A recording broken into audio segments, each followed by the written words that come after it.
হরিণগুলোকে হঠাৎ করে খুব দৌড়াদৌড়ি করতে দেখা যায়। একটা সিংহী সে হরিণের খাঁচার কাছে চলে গেছে। খাবার দেওয়ার সময় খাঁচা থেকে বেরিয়ে পালিয়ে যায় জাতীয় চিড়িয়াখানার একটি সিংহ। এই ঘটনাকে কেন্দ্র করে সৃষ্টি হয় ব্যাপক আতঙ্ক। ঘটনাটি ঘটে শুক্রবার সন্ধ্যা 5:30টায়। তখনও চিড়িয়াখানার ভেতরেই হাজার হাজার দর্শনার্থী। এখানে কি হয়েছিল? মূলত মনে করেন যে 5টা 5:30টার দিকে মানে খাওয়ান দিছিল, খাওয়ান দিয়ে বাইরে থেকে খাওয়ান মানে খাঁচার গিটটা লাগাইতে গিয়ে সিংটা বাকি গেছে, কাছে ভাঙ্গি বাইরে গেছে। কখন ঘটনাটি ঘটেছিল? ঘটনাটা করছে আপনার 5:30টার দিকে ঘটনাটা ঘটছে। ছুটির দিন শুক্রবার যখন চিড়িয়াখানার ভেতরে আছেন হাজার হাজার দর্শনার্থী, তখন এমন ঘটনা সন্দেহজনক।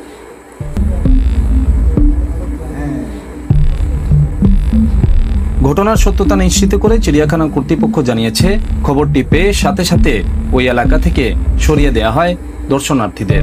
এরপর ঘিরে রাখা হয় সিংহের অবস্থানরত সেই এলাকা। এরপর কিছুক্ষণ অবস্থান করে সুবিধাজনক স্থানে যখন সিংহটি যায়, তখন আবারও রেস্কিউ করে খাঁচায় বন্দি করা হয় সিংহটিকে। হরিণগুলোকে হঠাৎ করে খুব দৌড়াদৌড়ি করতে দেখা যায়।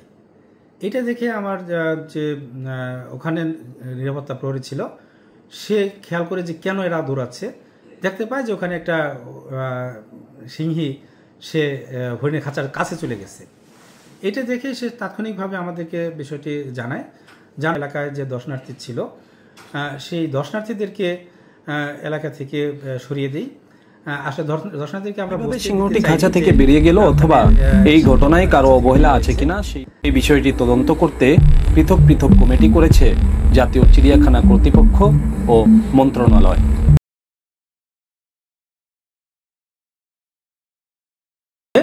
ইতিমধ্যে তদন্ত কমিটি গঠিত হয়েছে।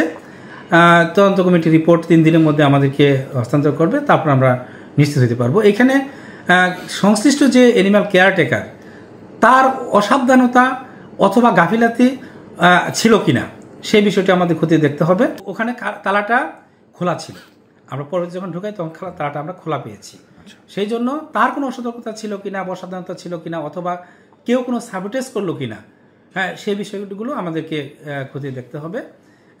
তদন্ত কমিটি রিপোর্ট পাওয়ার পরে আমরা সে বিষয়ে ব্যবস্থা নিব।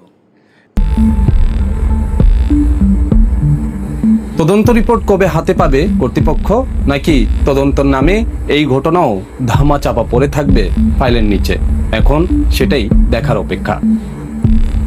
Imran Khan, the news, Dhaka.